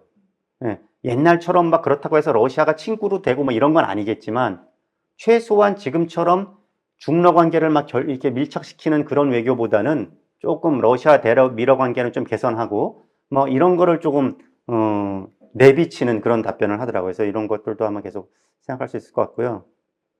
우크라이나 전쟁 질문 이제 여러 가지가 있는데요. 그 자유주의 학자 중에 존 아이켄벨이라는 유명한 분이 있어요. 이분이 규칙 기반 질서 굉장히 강조하고 자유주의 굉장히 이런 현실주의랑 이제 대척점에 있는 어떤 그런 학파의 이런 사람인데 이 양반을 보면은 이 규칙 기반 질서를 지켜야 되고 지금 러시아의 이런 침공 같은 경우에는 규칙 기반 질서를 흔든다 그러면서 특히 세 가지를 얘기해요. 그러니까 아까 얘기한 대로 그 주권 국가의 어떤 그런 영토적 존엄성을 굉장히 존중돼야 된다는 거 하나, 세 가지 요소를 얘기하는 가장 중요한 세 가지 요소. 두 번째는 민간인 살상 절대 안 된다는 거. 세 번째는 노골적인 핵 위협 안 된다는 걸 얘기해요. 그래서 제가 그 세 가지를 좀 반박을 좀 하려고 그래요. 존 아이켄베리의 이 얘기를. 그러니까 영토적 존엄성 아까도 잠깐 얘기했지만 강대국이 작은 나라 영토적 존엄성을 침범하는 거는 수도 없이 많았어요. 아까 얘기한 데 대표적인 게 이라크 전쟁이잖아요. 미국이 이라크 침공했잖아요. 유엔의 승인이 있었나요? 없었잖아요. 이라크에 WMD가 있다고 그래서 막 유엔에서도 막 콜린 파월까지 얘기하고 그랬는데 막상 들어가서 전쟁하고 나서 샅샅이 뒤졌는데 아무것도 없었잖아요. 거짓말한 거죠. 예. 여기 수십만 명 죽었잖아요. 근데 사과하는 사람 아무도 없어요. 그냥 그건 실수. 미국이 요즘은 다 실수라고는 인정해요. 그러면서 근데 이 자유주의학자들은 이라크 전쟁과 우크라이나 전쟁을 이렇게 동일선상에서 비교하는 거 좋아하지 않아요. 이건 다르다. 어떻게 우크라이나 전쟁과 이라크 전쟁을 같은 선상에 얘기하냐. 왜 다르냐고 설명하냐면 기본적으로 이라크는 이 사담 후세인의 어떤 독재국가, 그 자국민조차도 굉장히 억압하는 독재국가였다는 거고, 우크라이나 젤렌스키 정부는 어쨌든 간 민주적으로 선출된 민주정부였다는 거죠. 그 국가 자체의 정체성이 달랐다는 거. 그리고 이라크 미국이 침공한 건 맞지만 영토적 야심은 전혀 없었다는 거. 뭐 이라크 영토를 차지하려고 침공에 들어간 건 아니라는 거예요. 응? 이런 것만 보더라도 이게 우크라이나 전쟁과 같으냐? 응? 어떻게 생각하세요? 영토적 야심은 없었지만 석유 야심이 있었는데 이권에 대한 야심. 그것도 당연히 제기할 수 있는 거고요. 뭐 그거는 또 아니라고 뭐 주장하면 뭐 어떻게 할 수는 없으니까. 근데 그렇지 않다 하더라도 아까 얘기한 대로 그 영토적 주권 얘기 전에 침략당한 나라의 어떤 그 체제의 문제. 그러니까 당연히 사담 후세인의 이라크는 독재 정부잖아요. 그러면 독재 정부는 침공해도 돼요? 유엔의 승인 없이? 이제 이런 거죠. 그죠? 민주정부는 침공하면 안 되고 독재 정부는 침공해도 되고 그런 거는 성립할 수 없잖아요. 그리고 또한 아까 얘기한 대로 영토적 야심이 없다? 근데 이라크는 어떻게 됐어요? 지금 여기 사진에도 보시면 이게 좀 끔찍하긴 하지만 사담 후세인 어떻게 됐어요? 교수형 처해지죠. 그죠? 물론 이건 이제 이라크 이 사담 후세인 정부 무너지고 나서 이제 새로운 이라크 정부에서 이렇게 한 건데 만약에 러시아의 초기 작전이 성공해갖고 젤렌스키가 교수형에 이렇게 처해지면 어떻게 될까요? 엄청 이렇게 섬뜩하지 않아요? 그러니까 이게 뭐냐면 영토적인 어떤 변경을 꾀하는 것도 국제정치적으로 엄청나게 비난받고 중대한 사건이지만 한 주권국가의 정치 체제를 그게 비록 독재에서 민주정으로 바꾼다고 하지만 이렇게 폭력을 동원해서 바꾸는 거 이것도 엄청난 폭력인 건 마찬가지 아니에요? 그러니까 그런 면에서 사실은 이게 이라크 전쟁을 우크라이나 전쟁과 비교하지 말라라는 말이 그렇게 설득력이 있을까? 이제 이런 반론이 하나 있을 수 있고요. 두 번째, 민간인 살상은 이건 지난번 태평양 전쟁 때 많이 했지만 전쟁 때는 항상 민간인을 의도적으로 죽이는 게 전쟁의 목표처럼 된 적이 있었어요. 이게 아까 원폭 지난번에 얘기해 드렸고, 되게 이제 전략 폭격 얘기도 있었는데 이번에서 그게 태평양 전쟁 때만 그런 것이 아니라 코소보 전쟁 같은 경우에도 나토가 세르비아에 공습하면서 이때 한 78일간 수천 번의 이 공습을 하면서 민간인들이 한 500여 명 희생이 돼요. 근데 그게 오폭에 의해서 죽은 사람들도 있지만 의도적으로 민간 시설을 나토가 공습을 합니다. 발전소라든지 심지어 방송국 같은 경우에 방송국은 그 프로파간다를 퍼뜨리기 때문에 폭발을 시키는 거죠. 그러니까 여기에 대해서 이런 나토의 그 공습에 대해서 무슨 민간인 피해가 늘어나니까 유엔에서조차 이거 너무나 무차별적으로 진행된다고 이 나토의 공습을 비판하기도 하거든요.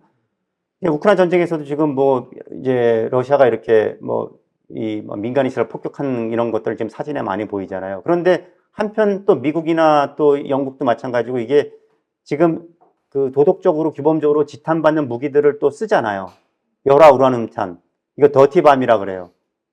이게 방사능 이 물질로 이게 만든 거래 가지고 이게 폭탄이 터질 때 이 방사능 먼지가 퍼져 가지고 악성 종양을 일으키고 우크라이나 전쟁 오타이신 거죠? 2020이 아니라 2022.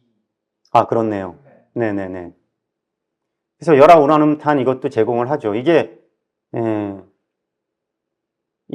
비인도적 무기인 거는 맞는데 이게 러시아의 관통력이 엄청 좋기 때문에 결국은 미국이 논란 끝에 우크라이나한테 무기 지원하고 또 집속탄이라는 건 뭐냐면 이 큰 모탄 안에 자탄이 막 수백 개 들어있는 건데 이게 터트려가지고 한 번 터지면은 뭐 축구장 서너 배를 초토화시킨다는 건데 이거의 문제는 뭐냐면 자탄이 불발탄이 엄청 많다는 거예요.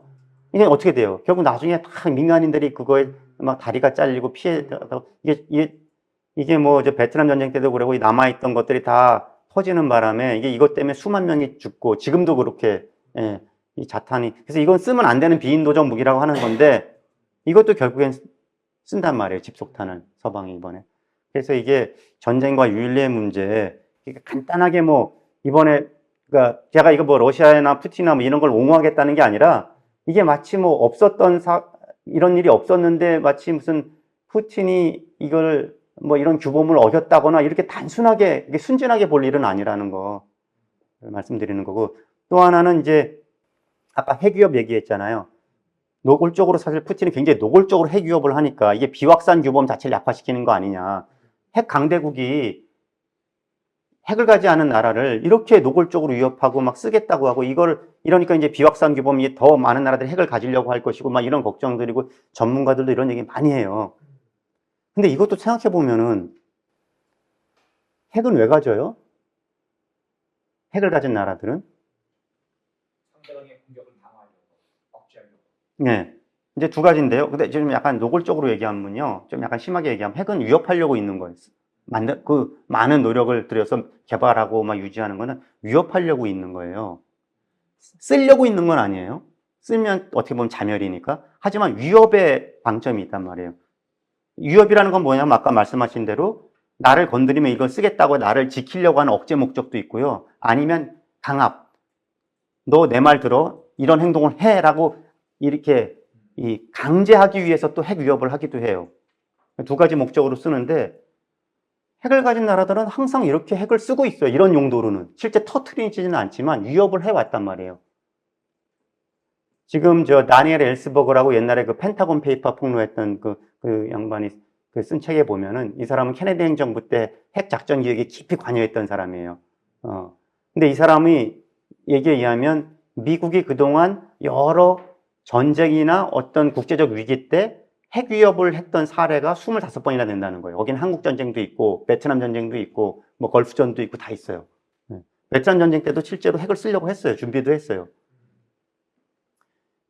그래서 이제 그 베트공을 파리 평화협상에다 불러들이기 위해서 특히 닉슨 같은 경우가 핵을 쓴다고 계속 막 위협을 하죠.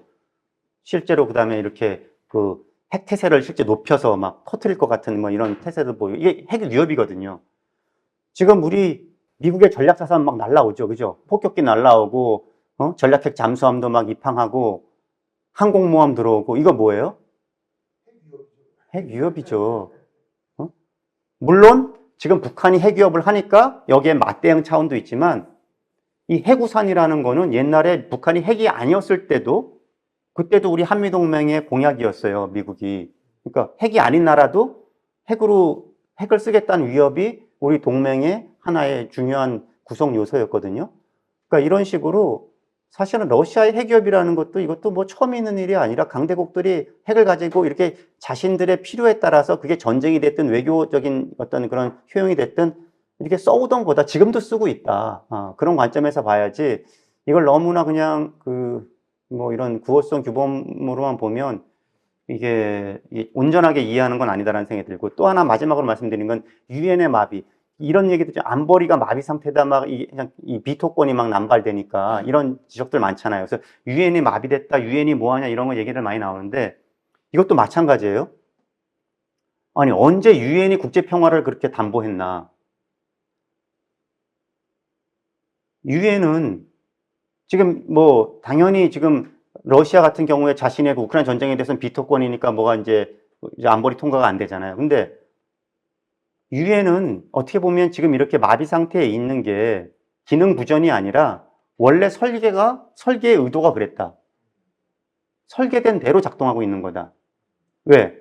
상임이사국 5나라한테 비토권을 부여했잖아요. 그건 왜 부여했을까요? 예? 비토권을 준 이유. 이쪽에 대한 행정부들이 비토권을 네. 안 주면 작동이 안 되니까. 비토권이 없으면 아마 참여를 안 했을 것이고, 첫 번째. 두 번째, 만약 비토권이 없으면 굉장히 위험한 거예요. 세계 평화를 달성하기 위해서. 그렇죠. 비토권이 없다는 거는 어떤 강대국의 반대를 무릅쓰고 유엔이 어떤 행동을 한다는 건데, 그러면 제3차 세계대전이 일어난다는 거죠. 핵전쟁이 일어난다는 거죠. 그러니까 강대국에 반하는 유엔의 집단 행동은 있어서는 안 된다는 생각 때문에 준 거예요. 그런 비토권이 있어야 3차 큰 전쟁이 발발하지 않는다는 거죠. 덕분에. 비토권 덕분에. 그러니까 유엔 안보리가 마비 상태는 거는 이게 뭐 의도치 않은 어떻게 개탄스러운 사태가 아니라 원래 유엔을 만들 때부터 이렇게 되도록 신중하게 고안됐고 그 의도대로 지금 작동하는 거다라고 사실 볼 수 있는 거죠. 너무 적나라하게 얘기하는지 모르지만 사실은 그렇게 보는 게 맞을 것 같아요. 그래서 물론 유엔은 이거 말고도 안보리 말고도 여러 가지 기능들이 있고 강대국들이 이해가 합치하는 데서는 또 여러 가지 행동들을 해요. PKO 활동이라든지 뭐 이런 건 있지만 이런 강대국 의사가 부딪히는 이 집단 행동과 관련돼서는 뭐 이렇다는 거고. 이게 마지막 슬라이드입니다. 그래서 결론적으로 지금 이 우크라이나 전쟁은 어떻게 보면 이제 자유주의 패권 프로젝트라 그러잖아요. 그러니까 탈냉전 시작되면서 미국이 했던 외교를 이렇게 표현하죠. 자유주의 패권. 그러니까 미국의 이상대로 세계를 변혁시키려는 열망으로 해왔어요. 그동안에. 그죠? 자유민주주의를 전파하고 시장 경제를 확산하고 그래서 러시아는 물론이고 중국도 사실을 세계 질서에 편입시키려고 그러고 그리고 필요하다면 힘을 통해서라도 민주화를 시키고 중동 민주화, 그게 이라크 전쟁이 됐든 아프가니스탄 전쟁 이런 국가 재건 프로젝트를 막 전쟁을 통해서도 하려고 하는. 그리고 나토 같은 경우도 팽창을 왜 해요? 막 전 세계를 지배한다 이런 것보다 좋게 보면 어쨌든 간에 이런 자유민주주의적인 어떤 서방적 가치. 거버넌스를 확산시키는 거죠. 그죠? 그래야 세계가 좀 더 안정해지고 좀 더 번영하고 뭐 이런 이상주의적인 어떤 좋은 의도에서 한 거란 말이에요. 근데 이게 이제 파산을 완전히 상징하는 게 이제 우크라이나 전쟁이라는 거죠. 그거 러시아가 제동을 거는 거니까. 그래서 이게 침략 전쟁이다, 방어 전쟁이다, 뭐 이렇게 말하는 거는 의미가 약할 것 같고요. 이게 사실 누가 현상 변경 세력이에요? 나토를 계속 확장해서 미국의 세력권을 넓히는 게 현상 변경이에요? 아니면 러시아가 우크라이나를 침공하는 게 현상 변경이에요? 그러니까 이게 그런 구도로 보기보다는 지금 규칙 기반 질서의 도전이라는 것도 사실은 그동안에는 규칙 기반 질서에 대해서는 기본적인 공감대가 있었거나 힘이 없었으니까 다 따라왔는데 그래서 이익의 조화가 이루어졌는데 이젠 이익이 충돌하는 시대로 접어들었다는 거죠. 그래서 이걸 역사적 전환의 문턱이 아닌가 이런 이제 비유까지 하는 거죠. 아까 얘기한 대로 20년의 위기 이제 그거에 봤듯이 지금 탈냉전 30년 냉전 끝나고 나서 30년 동안 굉장히 평화로웠는데 지금 다시 전쟁이 터지고 있단 말이에요. 그럼 지금 새로운 시대가 열리는 거 아니냐. 20년의 위기 끝에 이제 2차 세계대전이 터졌듯이, 그러니까 그런 어떤 불안한 기운이 있는 거 아니냐라는 거고요. 지금 어찌됐든 간에 자유주의적 세계 질서라고 그게 이제 그동안의 이 냉전 이후의 세계였는데 그것이 지금 붕괴되고 있는 조짐은 분명하잖아요. 지금 트럼프 현상이 그 일환이고 미국만 그런 게 아니잖아요. 영국도 브렉시트 나와버렸고 또 유럽에서 여러 극우 정권들 지금 탄생하고 있고 이제 이런 거 보는데 이제 이런 속에서 지금 인도 태평양에서는 미중 경쟁, 또 유라시아 대륙에서는 지금 우크라이나 전쟁 이런 식으로 엄청난 지정학적 경쟁들이 벌어지고 있는데 이게 아까 다시 말씀드린 대로 현상 유지 세력의 기득권 세력의 권력 독점이 어떻게 보면 끝나가고 있는 하나의 징후다. 그래서 전쟁의 문턱이 지금 낮아지는 것 같고 앞으로도 그래서 이런 부분에서 좀 더 우리가 신중하고 굉장히 좀 예민하게 좀 살펴야 될 문제다. 그래서 마지막으로 이것도 EH카가 한 말인데 국내 정치의 혁명이 항상 잠복해 있어요. 무슨 말이죠? 그 국내 정치에서 새로운 세력이 힘을 얻으면 어떤 요구를 하잖아요. 기득권 세력에게. 그게 부르주아가 됐던 아니면 노동자가 됐던 이게 점점 힘이 커지면서 어떤 요구를 하는데 기득권 층에서 이거를 안 받아주면 어떻게 돼요? 결국 혁명이 일어나는 거죠. 피를 부르는 거죠. 국제 정치에서는 이게 전쟁인 거죠. 현상 유지 세력, 기득권 세력이 있는데 여기에 도전하는 세력이 뭘 요구하는데 이거에 대해서 타협이 이루어지지 않으면 마지막 해결책은 결국 전쟁인 것인데 이제 지금은 정말 세계가 지금 이런 식으로 지금 흔들리고 있고 지정학이 돌아왔다고 하는 게 뭐 지정학이 원래 없어졌다 이제 돌아온 게 아니라 항상 수면 밑에 있었던 건데 이제 어떤 이런 세계사적 흐름이 바뀌면서 이런 것들이 더 분명해지는 시대가 온 것이 아닌가. 그리고 우크라이나 전쟁은 그것을 보여주는 어떤 분명한 하나의 큰 사건이고 징후다. 이렇게 말씀드릴 수 있을 것 같습니다. 자, 여기서 일단 마치겠습니다. 감사합니다. 더 전략적인가라고 질문으로 맺은 거는 이게 사람마다 이건 좀 성향하고도 관련되는 거예요. 되게 어떤 분들은 원칙주의적인 분들이 있잖아요.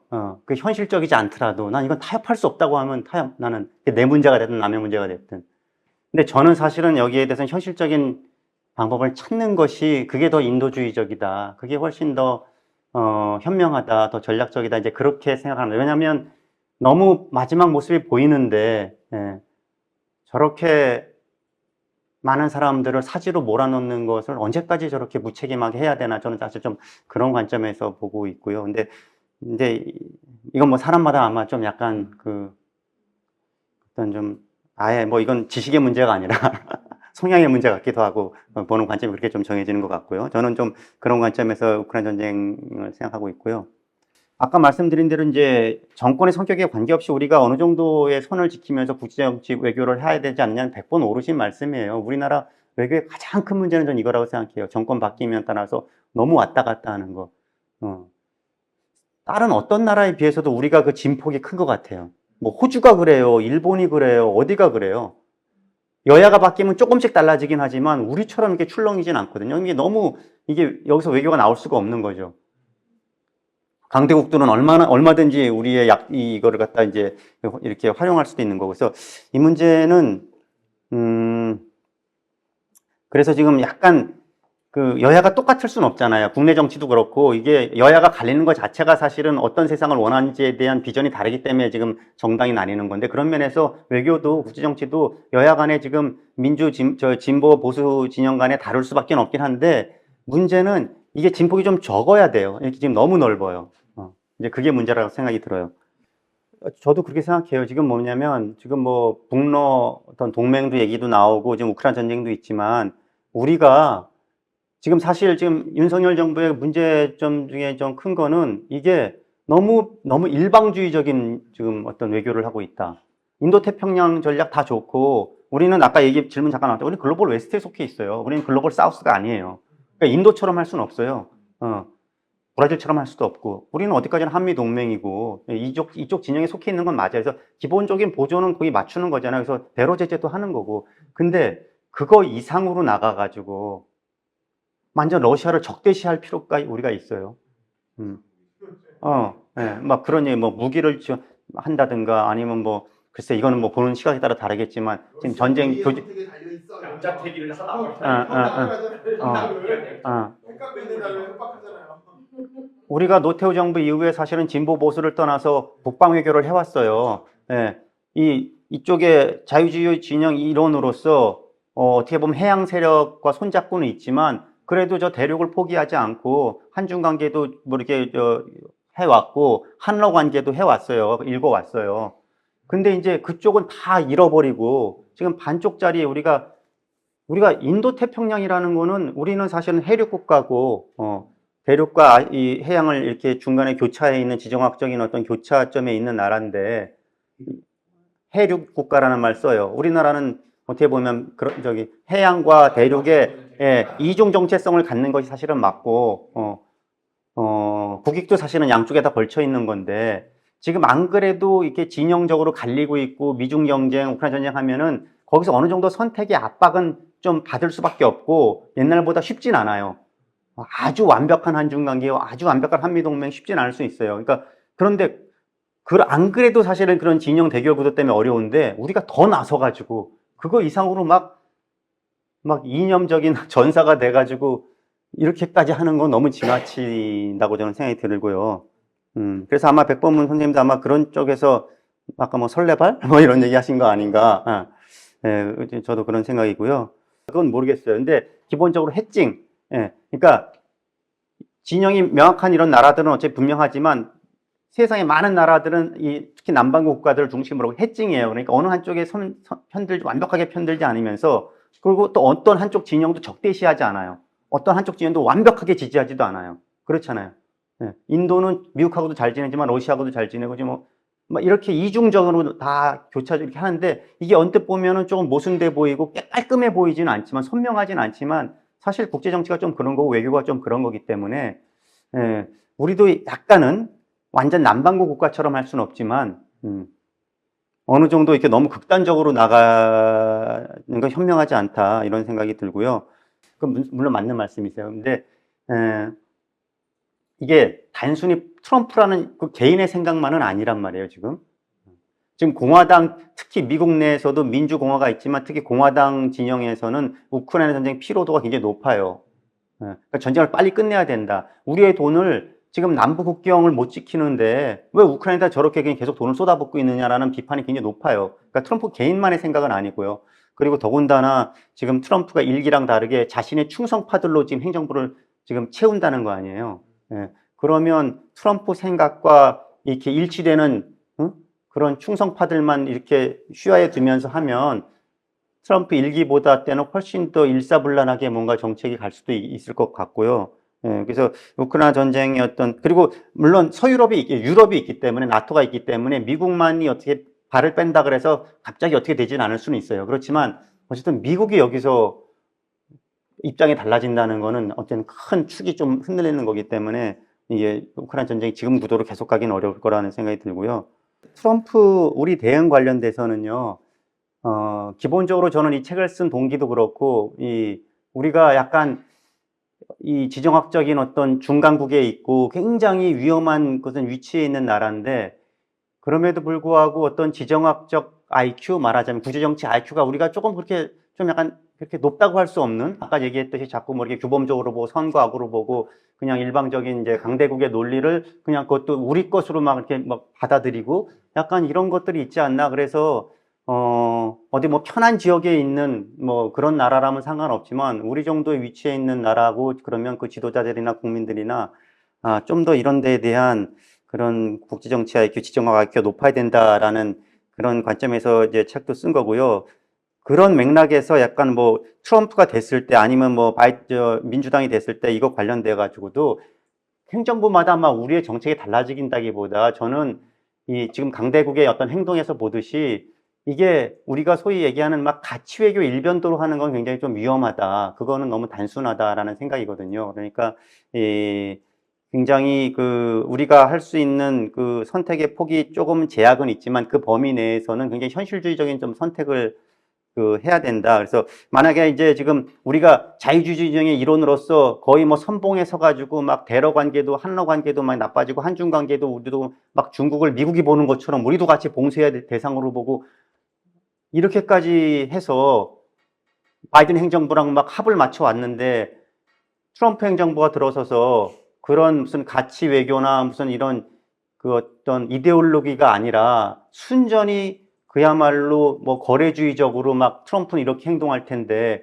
그때 가서 우리 정부는 그럼 어떡하려고 그러나 이런 걱정도 들거든요. 그래서 그건 반드시 트럼프 변수 때문이 아니더라도 우리가 평소부터 해야 될 어떤 그런 외교의 너무 일방적인 어떤 편향성 또는 그 일방적인 어떤 의존성 뭐 이런 것에 대해서 한번 다시 생각해야 된다는 생각이 들고요. 북한 제재 완전히 뚫렸죠. 이제 이번에 특히 북러 동맹으로 그래서 더 이상 뭐 제재는 먹히지 않을 거고요. 북한은 사실은 냉전 끝나고 난 이후에 그 기본적인 국가 전략이 미국을 통한 생존 전략이었거든요. 미국에 접근해서 그게 어쩔 때는 협박을 하기도 하고 어쩔 때는 애원하기도 하지만 결국에 미국에 접근하는 거였어요.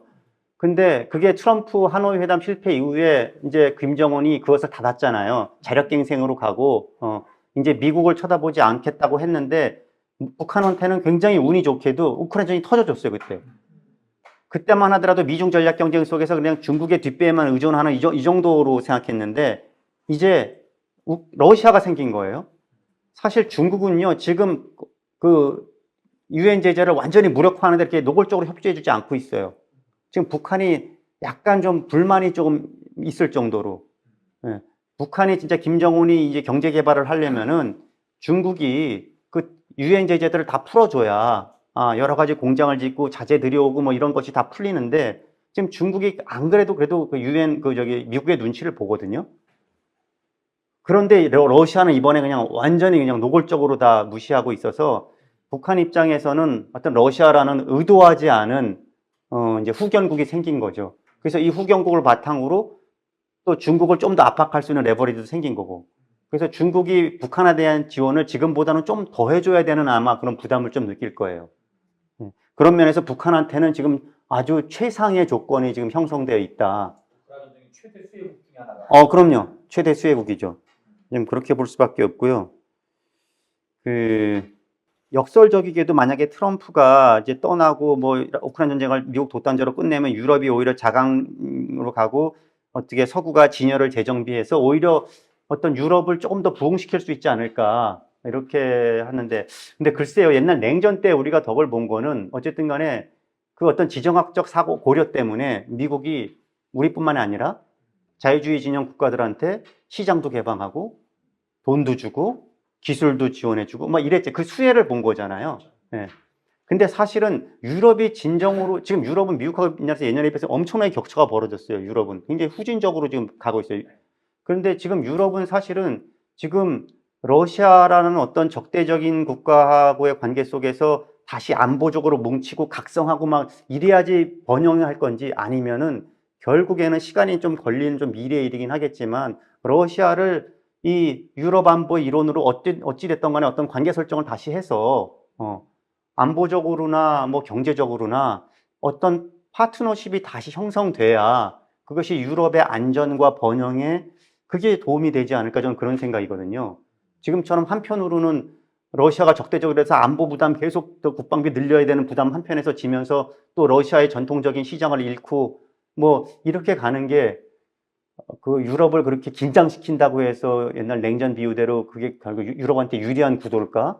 네, 그거에 대해서는 저는 좀 약간 의문이 있습니다. 네. 오늘 여기까지 그럼 하겠습니다. 예, 일단, 네, 감사합니다. 예.